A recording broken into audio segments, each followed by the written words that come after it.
Good evening, everyone. Good to see you. Welcome to New York. We got to start with... It's a shillelagh. Everybody wants to know. Everyone wants to know what you're doing. Shillelagh. I've been trying to dress better, and apparently now you need an Irish walking stick to really look good. So my clothiers, is that how you pronounce it? Clothiers? Sure. My clothiers said, you need a shillelagh. So I'm walking around my neighborhood of this, and I keep getting free things. Everyone's like, oh, this poor man, what happened to him? But I love this. I can't let this go. Oh, my God. This is the beginning. Next time, you're going to have a variety of walking sticks that we're going to bring, There are walking stick collectors, yes. and they mostly live on the Upper East Side. Okay. So this is an exciting time You'll have to move there. Yeah, I may have to move by. I may have to move here, yes. We're here to talk about Vera, Faith, Gary's terrific new book. I think Michael Cunningham described it really wonderfully because it does have this fantastic mix of Gary's sense of humor, which we've all come to love, his shrewd observations about modern life, but it's also, I think it's his biggest hearted book in reading his work. And so I'm sure that you're all going to enjoy it. And so before we dig into the work itself, I wanted to talk to you about the circumstances that kind of led to the writing of it, because that's quite unusual in and of itself. Well, first of all, I just want to say this is so nice to start this book tour here. I feel so safe on this stage and so safe in the hands of my friend and neighbor, Amor. We only live about a block away, that I haven't even taken an Ativan. This despite, I've been taking Ativan for years. I know that White Lotus has made it the go-to drug. But if you look through my novels... Yeah, you were there. I was there. I was at the forefront of benzos. So this is... No benzos needed here. I'm just here. I'll put it on the table just in case. Just in case. Just in case. But let me tell you about... Now I can't find it. Great. I'll get it later. But let me tell you about the way this started. My book process is I write something for a couple of years. I don't know if it's good or not. I just work and work and work. I meet with my illustrious editor, David Ebershop, who's a wonderful writer in his own right. The Danish Girl, for example, Pasadena. And then David says to me in this very diplomatic kind of Pasadena, where he's from, waspy way, and he says, Gary, what do you think this book is about? And when you have to explain your own book, and then the stuttering begins and the sweating and... The staff at Blue Ribbon Sushi is like, do we need a defibrillator for this man? And I'm like, it's okay, I got my shillelagh. And I kind of knew things were going sideways. And so I was taking a long trip with my wife and son. My wife hails from Korea, her family hails from Korea, so we were in this beautiful place called Jeju Island. I can't recommend it enough. Oh my God, they have this black pig in anchovy sauce. You eat its neck. Oh God, sorry for those that don't eat various animals, but highly recommended. So we had a wonderful vacation, but throughout the whole thing, there was a nagging feeling that something maybe, and I'd written about 200 pages of this, and it was about this multi-generational family, not unlike my own, but there was a Russian spy who happened to be Korean Russian, which is a thing, trying to infiltrate their ranks as a kind of Soviet agent. Sorry, not Soviet, Russian. What's the difference, honestly? Soviet, Russian, the Soviets were much nicer. I am not kidding. So I was working on that, and then I was on this long plane. We went to Tokyo for a bit. I was flying. It was a 14-hour flight from Tokyo to New York, and I was, well, drunk. I hate flying. And they were showing Kramer versus Kramer. Remember that? Kramer versus Dustin Hoffman, Meryl Streep. Yeah. Oh, my God. Kramer fans here. Which Kramer do you like more?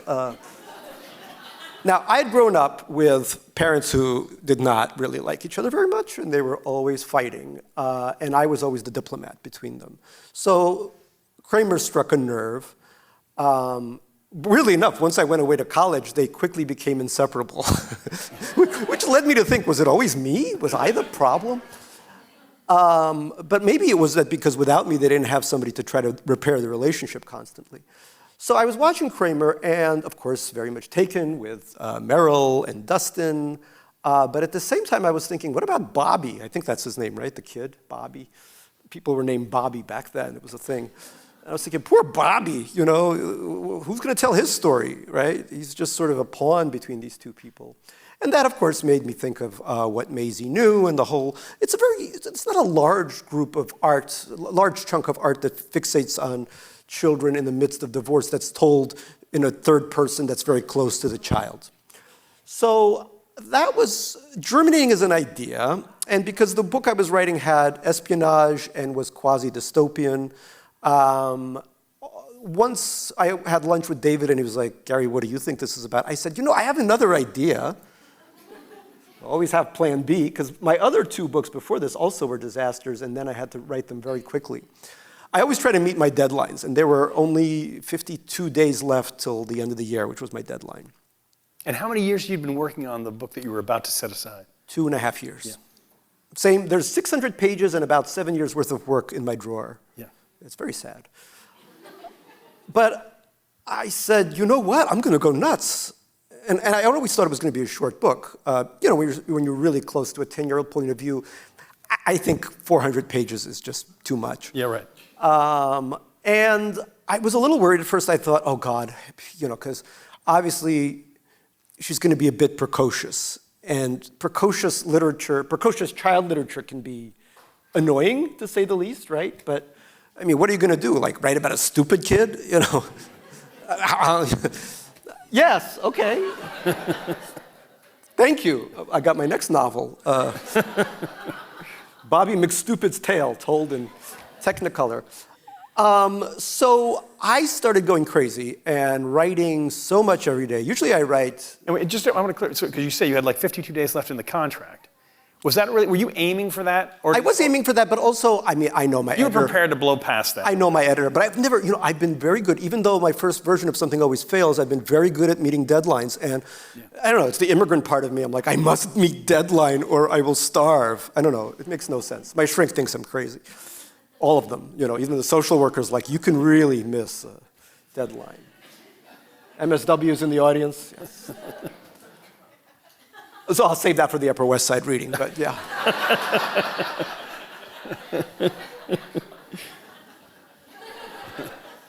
It's true, actually. Yeah, my shrink's here. Well, okay, never mind.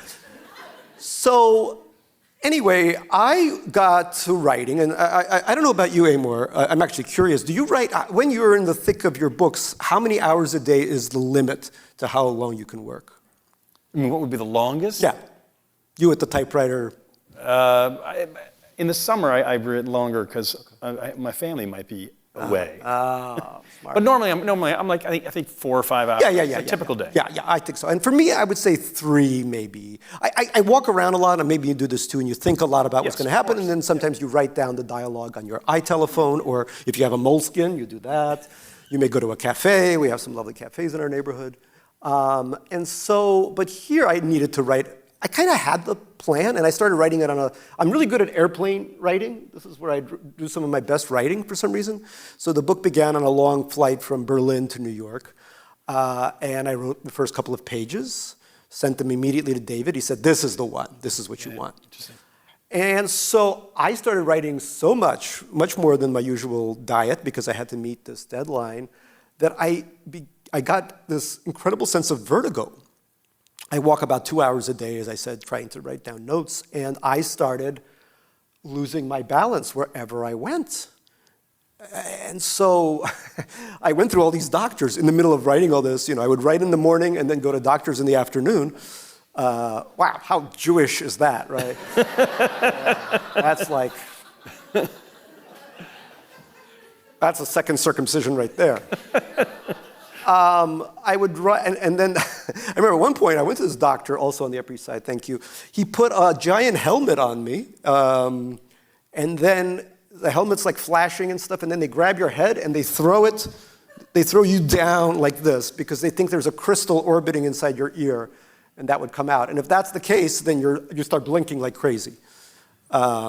So that wasn't the case. This is quite a digression, right? Sorry. This is a solid digression. What did I sign up for here? Yeah. It's mostly going to be about my medical problems. I know, right. Okay. Shalala. I finished in 51 days, and there were there were some edits, but there was nothing to add. And that, again, it's not my, oh, I'm so great to do this. It's this kind of like, I love being pressed into a corner. Deadlines just make me hum. Well, my instinct would tell me that not all books would allow themselves to be written by you at that pace and end up this good. Because there's something about the voice of it in particular, that seems like you must have known it early, and it gave you the liberty to move at an unusual pace. Yeah, I think so. I never thought I would have a kid, but lo and behold, my wife and I had a kid. And at first I was like, I don't know. I asked him earlier, how long did it take you to like your child? No, I'm kidding. Yeah, no, but he did. And I said, about 2.5. When he started speaking, I was like, I love this kid, And I've been listening to him, but I've also been listening to the kids around him. And so this has been storing up for a while. And I saw the incredible and weird similarities between us. My problem growing up, in many ways, was not growing up. Those of you who are lucky enough to grow up in New York, I was born in Russia, I came here at 7, but also lived so far away from the center of action that it might as well be Boston at this point. No offense to the few people from Boston watching this on the stream. Yeah, oh yes, like Amor, sorry. I always do this, and then my readings in Brookstein or Brookline or whatever is like a disaster.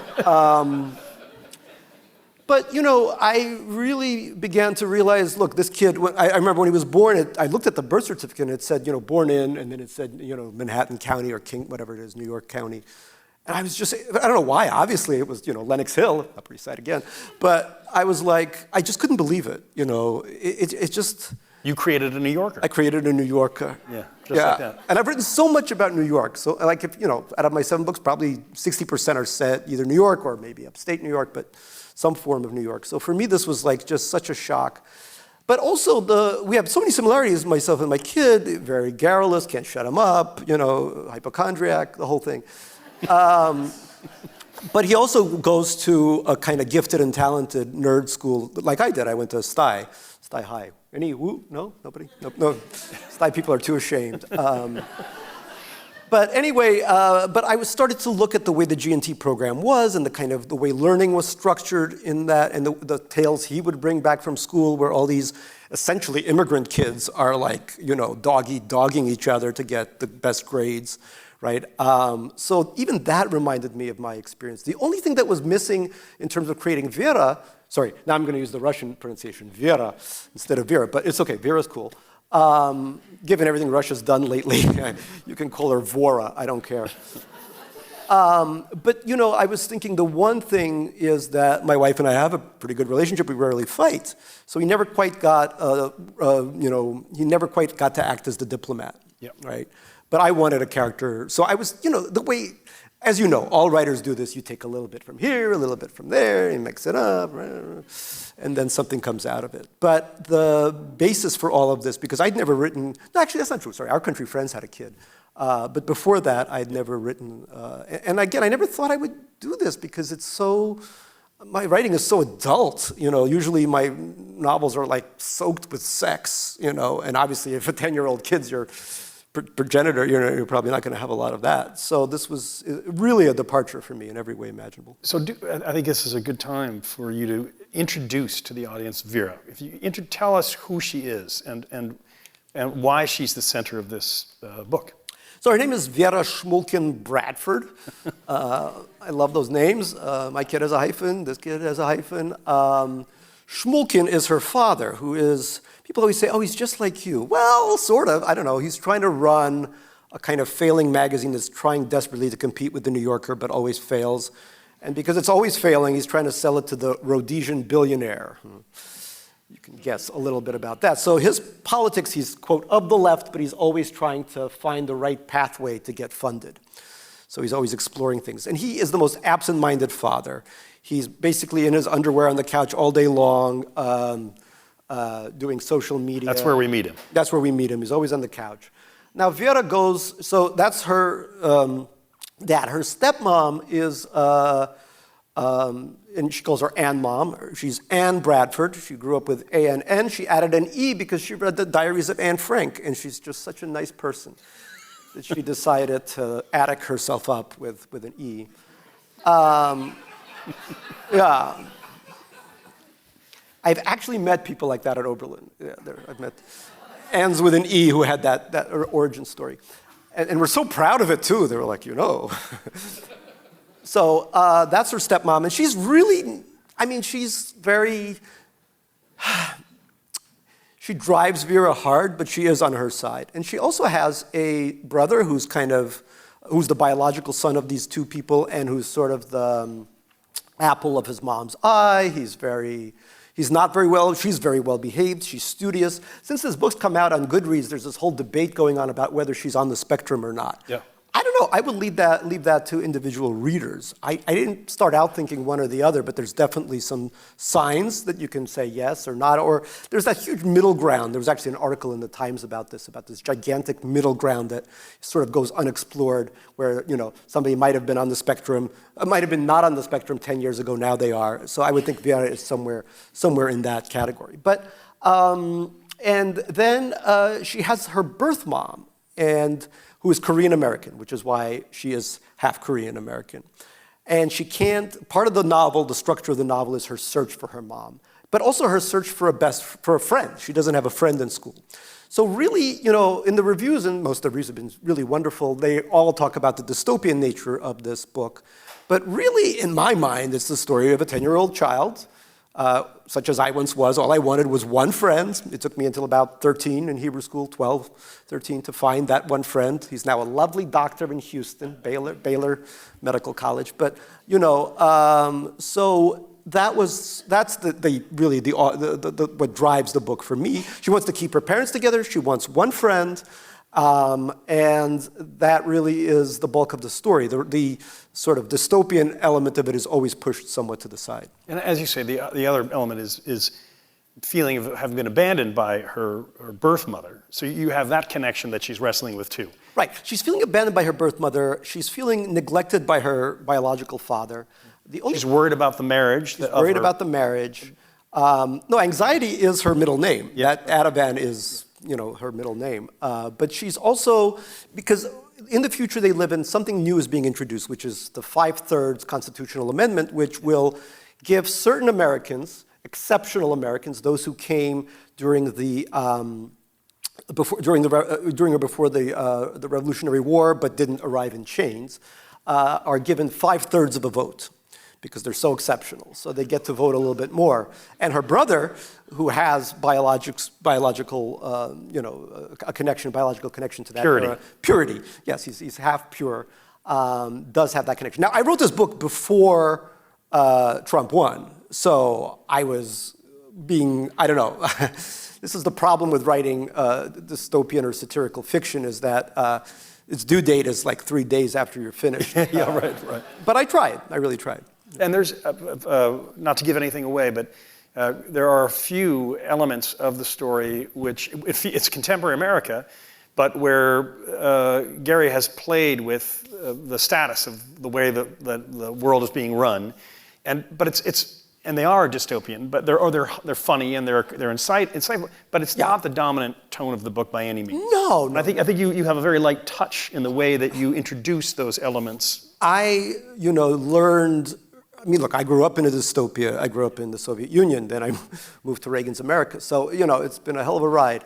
And now Reagan looks adorable. Bring him back. Yeah, what a cutie. Oh, my God. W? Oh.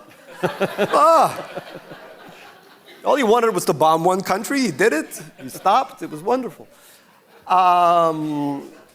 Nice wife, very literate.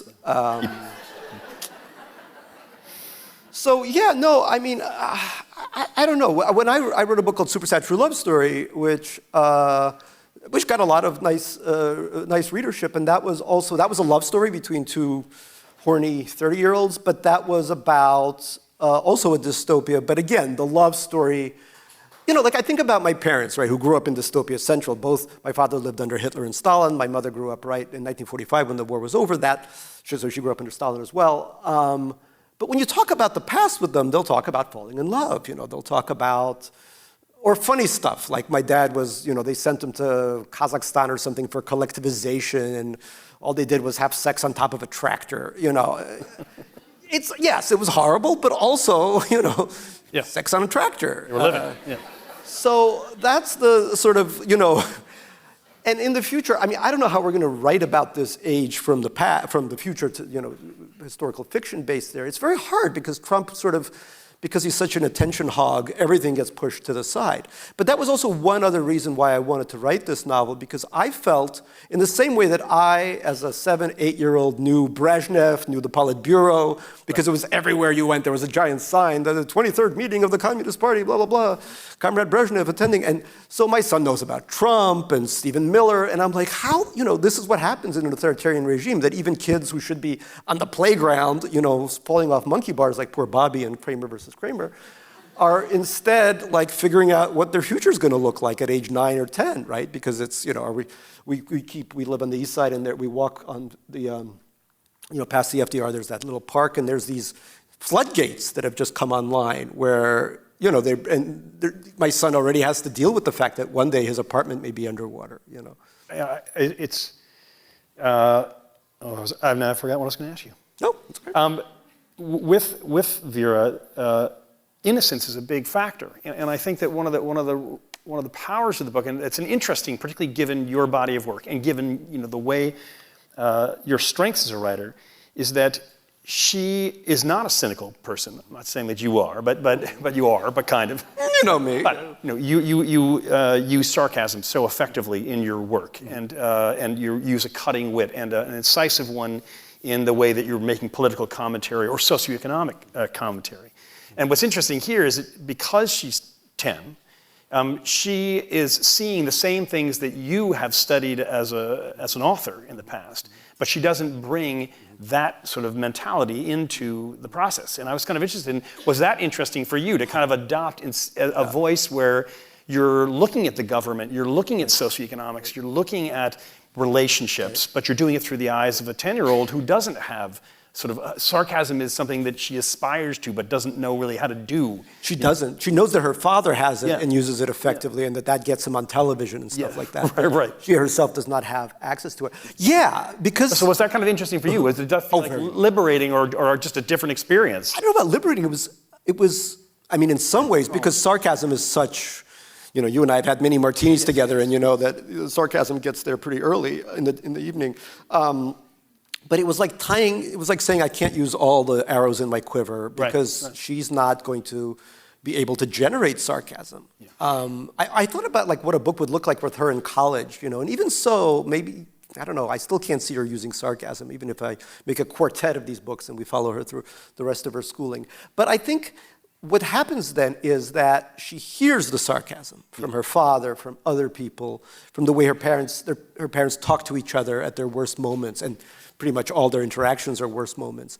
And she's trying to, in the same way I did as a child, she writes them down.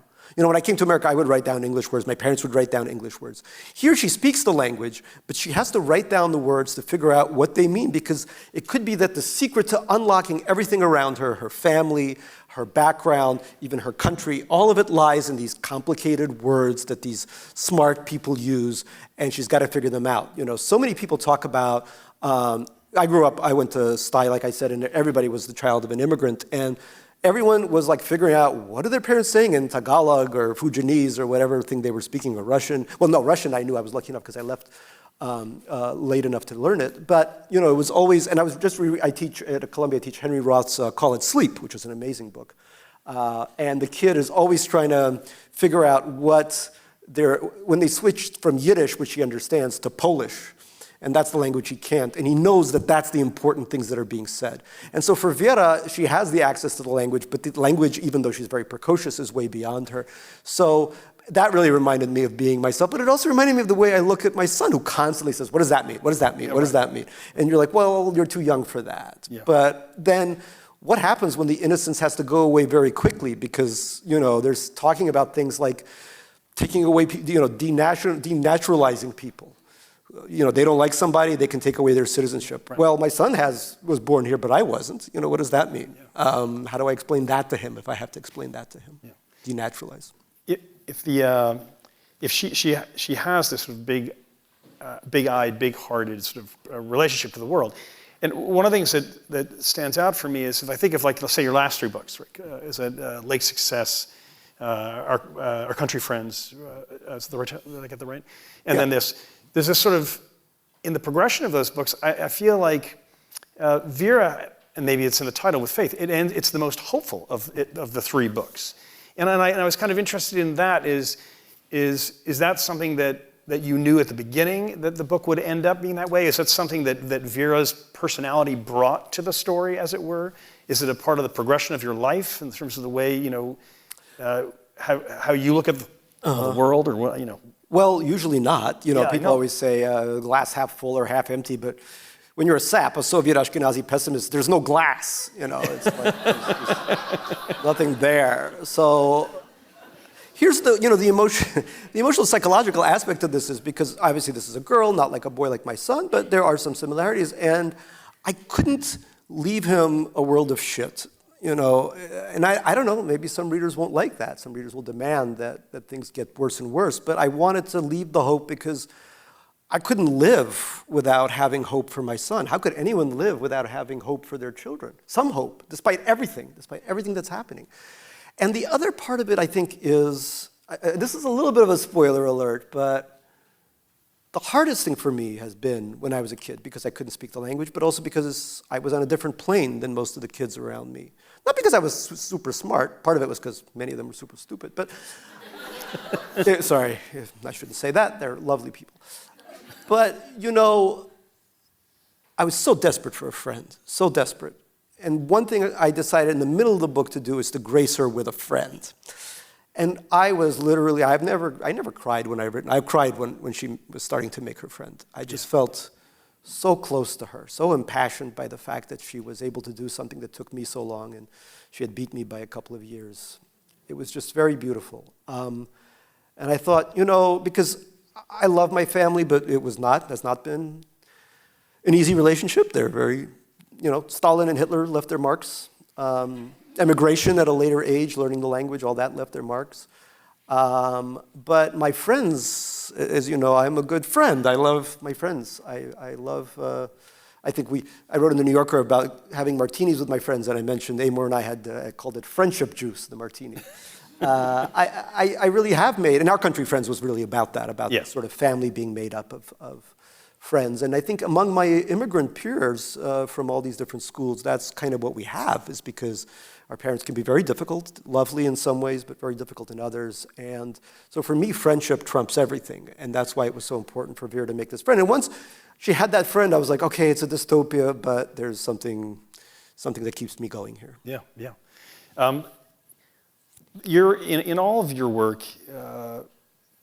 some of your most insightful and comic writing is around socioeconomics of America, the city, or of America generally. Yeah. And that's true here too. But again, it's being delivered to us by this 10-year-old, who's picking up on signals in the way that New York children are exposed to them, in a way that's unusual probably in the scope of American life. But can you talk about your interest in this sort of looking at socioeconomics and status is the word that keeps returning in this book. You talk about sort of... There was a great podcast. I can't remember the name of it. I think was it School Colors or something? It was a really funny podcast, and it was set in this school in Brooklyn, far, far away Brooklyn, where the neighborhood was gentrifying, and they were trying to transform this very low-performing school with many minority kids into this, high-performing. And obviously it was a complete disaster, but there's a hilarious line where the kids, they're like 7 years old, but they're toting around this gigantic book, and one of them calls it the Book of Statuses. And it's like a ranking of all the public schools in New York, And my kid went to one of these schools where you had to apply when you're 4 years old. You have to take a math test. What the hell is that? What are we doing? But, I think because the society is presenting so few options for people, God knows what's going to happen with AI, the battle for those 4-year-olds to succeed is much higher than it was before, which creates and of course, yes, Manhattan, parts of Silicon Valley are obviously at the center of this, but I think I know people who are raising their kids elsewhere. That battle, to a lesser extent, lives there as well. But I think it's the weird mirroring of my own life, because we were very poor. My grandma got government cheese when I went to a very upper middle class kind of Hebrew school. So my dream was to become, I remember watching Wall Street, the movie, thinking, that's going to be me one day. Gordon Gekko. Well, you would have enjoyed a, $300 stick. But then I got to STI, and there everybody was way smarter than me because they knew math and science. So I didn't know those things. So I was not a great student, but at least economically speaking, we all took the number 7 train back to Queens. But then I got to Oberlin, and that blew my mind because everybody was rich, but school was super easy. I majored in Gary studies, which not that hard when you're Gary, But it was also this weird kind of ambiance. There was this kid. So I worked as a janitor at my dad. We worked at Brookhaven National Laboratory as an engineer. So I worked as a janitor there. It paid like $15 an hour in 1989, but you were exposed to a lot of radiation. That's when the baldness began. I remember I would come to my dad glowing and not with pride, and he'd be like, hey, it was like 800 Rengens. Well, Chernobyl, it's not yet. But there was, so I had a janitor's uniform that said Gary in cursive script, and at Oberlin, the coolest kid was this guy, and it had Bob written on, and he always wore this janitor's uniform, and I was like, oh, poor Bob. And he only has one outfit. And somebody was like, oh no, that's John. I'm like, wait, but it says Bob. They're like, yeah, no, he just loves that outfit. It makes him look like he's in the working class, So that kind of journey from Hebrew school to STI to Oberlin gave me the whole purview of the way all these different modes of status exist. In Oberlin, you wanted to look poor. And if you were poor, God bless you. You were so happy. Not, but so I've been, and now that I live, I wrote Lake Success because everyone in Manhattan now works, in private equity. So who else was there to write about? Yeah, right. God bless all of you who work. Thank you for your service. Yeah. Can we have the questions handed up? Whoever has those, that would be great if you could bring those to the stage. Going back to this topic, because a very closely related topic in the book and in your work, in your life, is the status of immigration, or of immigrants. And in the book, you have a whole variety, right, of people who are first generation, second generation, the children of half immigrant or both immigrants from different parts of the world, and different expectations being passed on to the children, depending upon the status of their, or the sort of the origins of the parents. So can you sort of talk about your sort of... Yeah, I mean, again, as I said, this was written before Trump, but good Lord, immigration is the best thing that's ever happened to this country. Right. Yeah. I don't care what kind. It's just this, you want to know where things don't work out? Go to Japan, a country that was once the richest per capita in the world and now is not, a country where you can never really become Japanese. And that's an example of what happens when you don't constantly allow people with ideas, with vigor, with children to come here. It's the most depressing version of society I can imagine. It's cold, it's bleak, it's heartless, it's inhumane, especially given the fact that so much of what we do up here in the Northern Hemisphere makes people flee where they're from and will continue to do that. It's the most, it hurts me in so many ways. Obviously, I've been privileged to grow up as a white immigrant, like our friend Elon Musk, but, and yet somehow I've been able to have, something like a heart, with 2 ventricles and 2 aortas, I don't know, something. Atria. I don't know, Stuyvesant was not easy for me. How many aortas in this Rubik's Cube? I don't know. But it's the saddest thing. And I wrote a memoir called Little Failure, and I can't wait for my son to be old enough to read it, because that's what it was. It was this incredible, complicated, difficult, hard process that resulted in happiness for me, for hopefully the people around me. There's so much love that happens when people meet from different parts of the world, from different walks of life. I mean, this was the problem with Manhattan becoming this rich, crazy city, is like that it's just, it's got to be diverse in every way possible, economically, in every way possible.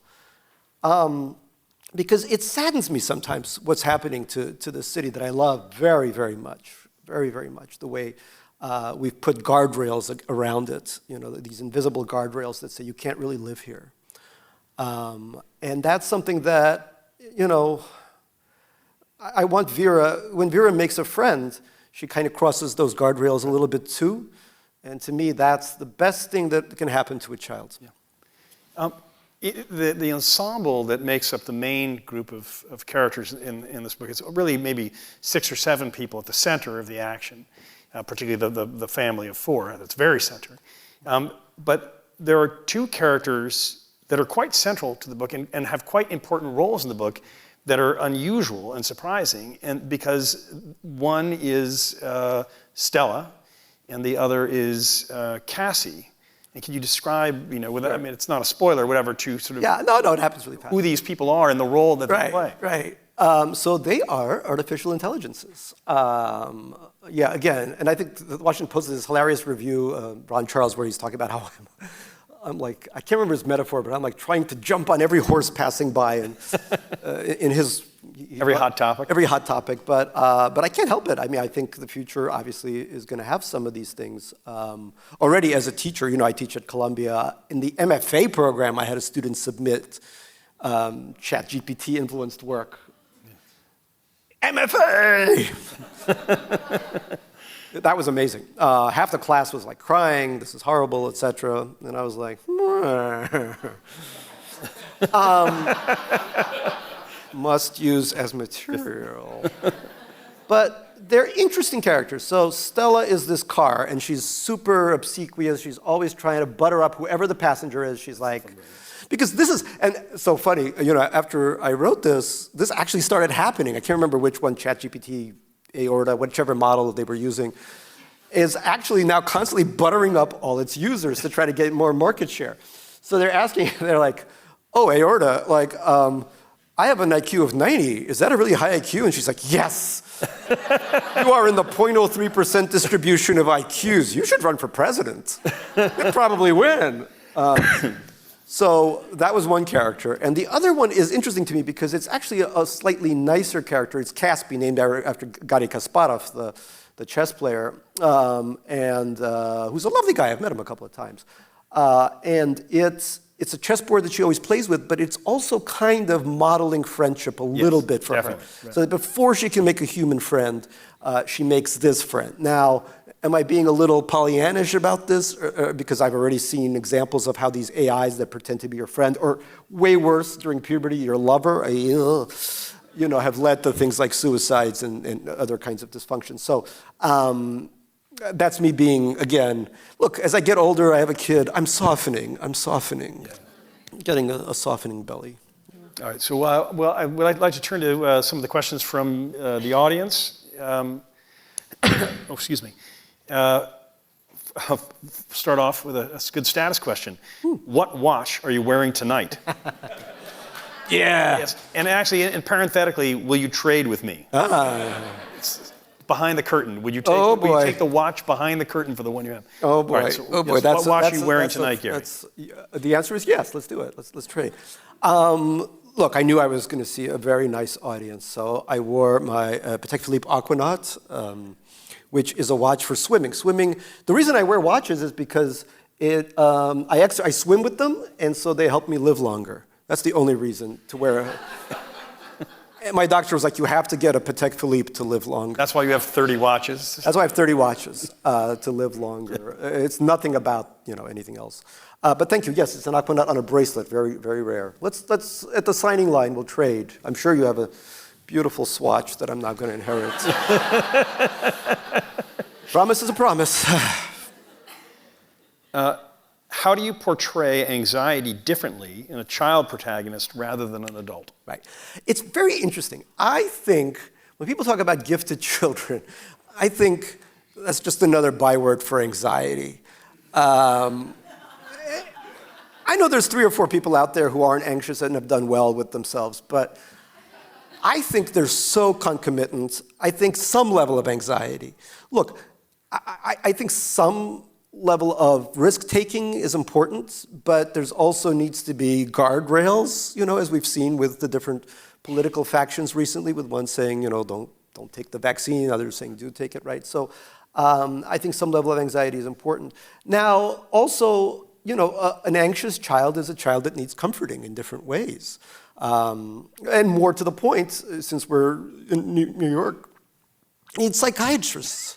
And I think in my practice, I've seen so many great child psychiatrists over the years. I sometimes go to child psychiatrists, and I play with the blocks and do the whole thing. And but no, I do think that that's important. Over medication, yeah, that happens. I mean, I'm not a Maha type guy, but yes, I think a little less is more. But I think in writing, I can't think of any. Well, I guess.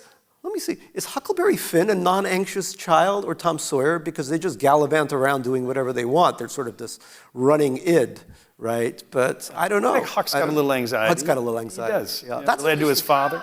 Huh? The tin drum. Nice. Oh my God. Wow.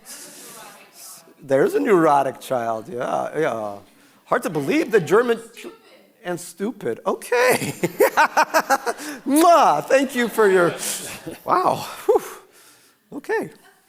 Okay. Did you do any research around the world of a 10-year-old beyond your own child or your own memories, I guess? Well, a lot of my, I'm 53, I just turned. A lot of my friends had kids late. So there's a lot of kids in this. Around you? Around me. A lot of kids around me in this age group. And it's really interesting to see that. And what's the other interesting thing is I'm an only child, and almost all my friends who have children have one kid. That's sort of the new New York thing, having one kid. And that comes with its own craziness.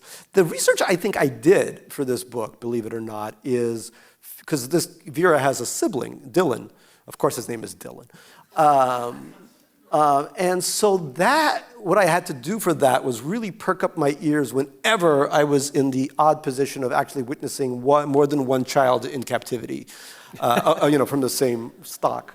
And I always took down how they interacted. To see how the siblings behave. To see how the siblings behave with each other. You're a one-child family. Because I'm an one-child family, yeah. Right. So that was very much research. Yeah. I really took down quite a bit of notes. Like, people would be like, why do you want to hang out with my kids? I'm like, shut up. Just give me the kids. So keep hitting each other. Okay. That's great. So that was a lot of research. Question here, is this book appropriate for a 12 or 15-year-old? Crap, I don't know. I'm super protective of my own kid, although he's now starting to read The New Yorker, which God helps, He's always entering that captions contest at the end. Yeah, I guess that's how you become an adult now in New York. I don't know. 12, 13? Yeah, maybe 12, 13. Yeah, I would say so. I mean, they're all reading like The House on Mango Street right now, so. But it's one of these, if it's a parent who wrote this question, you should read the book first and make the decision based on that, I suppose. Yeah. But if a child wrote this question, then the fact that you're here means that you're probably old enough to read the book. Yes, absolutely. No, thank you. That was very good. But no, I think I would not hesitate to give the book to a 15-year-old for sure. Yeah, for sure. It's not. No, 15-year-old for sure. Yeah, for sure. They were reading Super Sad in high schools there's like a 30-page sex scene in there. Yeah. That's completely inappropriate. No, and I think that young people will relate. Involving ham. Yeah, go ahead. Sorry. That's all right. Person loved your New York Martini tour that you just mentioned. What was your last and best or best martini? Last and or best? I think it's the martini I'm going to have tonight. Okay. So the next one is always the best one? Next one's always the best one. There's this woman named Connor Piazza, and she's mentioned in my New Yorker piece. She was at Le Rock. And now I think she's at, oh God, it's that place on 22nd Street between Broadway and Park. It's Korean. Oh. Yeah. Not Coat. No, not Coat. Not the. It's a chicken place. Oh, they own it. I think it's their place. What is it called? Kokodak. Yeah. She's a bartender at Kokodak, and she is the best. I don't know what your relationship to fried chicken is. Maybe it's complicated. I don't know what your chicken status is on your Insta, but just go for the drinks. Get a chicken. But tonight she promised to come and to see me and to make there's this Russian, oh, it's disgusting. This food is called herring under a fur coat. Селедка под шубой. Oh, look, there's some Russians here. You understand that language. Селедка под шубой is truly horrifying. It's a herring that has somehow been smothered, literally, under a fur coat. The fur coat being mostly mayonnaise and beets. Oh. But she is claiming, and everything she does is so good, that she is claiming she's going to make me a селедка под шубой martini. Yeah. And I once made a martini with anchovies, and I don't know, it worked out. I did it for charity, and I served like 200 of them. And people were really liking them. They had the martini, it was on a little stick, and the anchovy. So fish and martinis, that's the new frontier. See what happens. Not sold. Amor is not sold. Not sold, I'm sorry. What other fiction inspired or influenced your writing of this book? Of this book? Well, what Maisie Knew, for sure. Also a great film, by the way, very underappreciated film. It's very interesting because, that is, if you're looking at books about children who's in it, oh my God, I'm sorry to all the Irish Americans out there. That book is interesting because it is in the Kramer versus Kramer motif. No, I'm sorry. No, it does it one better because all the moving parts are involved. It's the child, but then there's entire sections where the parent kind of takes over and all the different people trying to take care of her. It's a fully fledged book that has a child at its center and that has the end of a family at its center. I don't know. I'm sure there are some literature profs out here who could correct me, but I think it was the first fully fledged book where the modern concept of divorce was at its center, right? Where people, and it really is when you read it. Obviously, it's set at the end of the 19th century. It is very modern. It was adapted into a movie which took place in a Tribeca loft, but it felt incredibly. The similarities were incredible. It was very. I think the adaptation wasn't that hard to do, and the different characters in it. Henry James comes through once again. But I remember watching all those films, Kramer versus Kramer, as a kid. I couldn't really understand English, but I knew that they were fighting in a way that sounded familiar, And I kind of just watched it like a tennis match, back and forth with two of the best tennis players around, Hoffman and Streep. And my whole journey has been this journey. I guess in some ways from Queens to Manhattan, that typical journey. But it really has been the journey to find, I really do love English. I still dream, all my nightmares are still in Russian, sometimes in Hebrew, but mostly in Russian. But the language that really animates, now that when I rewatched Kramer versus Kramer and understood the language, it gave access to a different kind of pain that was always in there, but that kind of found, my fingertips, even as I was watching this and having, a scotch, my fingertips were buzzing. I don't know, I get this sometimes when I'm like, I want to write.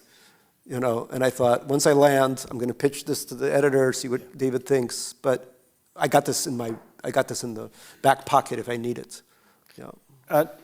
For those of you who have not followed Gary's nonfiction writing in recent years, you should just Google it and go read it all. It was mentioned earlier by Lucas. His piece on the largest cruise ship ever built on the maiden voyage for the Atlantic, the Martini work, his custom outfit, that's definitely worth reading. He convinced a publisher to send him to Italy, Japan, and England. Hong Kong, excuse me, for shirts, shoes, ties, but it's totally hilarious and fascinating as well. But so one of my questions is what would you like to do? Do you have something you'd like to do next in that sphere? Well, I guess hasn't been revealed yet, but I guess, where's my publicist? Okay. I am working on a collection of all of these pieces. The working title is The Sensualist. That being, you being the sensualist. Me being the sensualist. I grew up with kasha, buckwheat groats. Sometimes we were allowed beets. And I remember it all started one day, some of you older timers may remember that we used to have remember all those Spanish restaurants in the West Village? So interesting, I was just rereading James Salter, and of course all the seduction scenes happen in those, but El Faro was one, really great Galician. El Rey was another, right? El Rey, Rio Mar. And I remember tasting garlic for the first time in my life and being like, holy shit, what is this?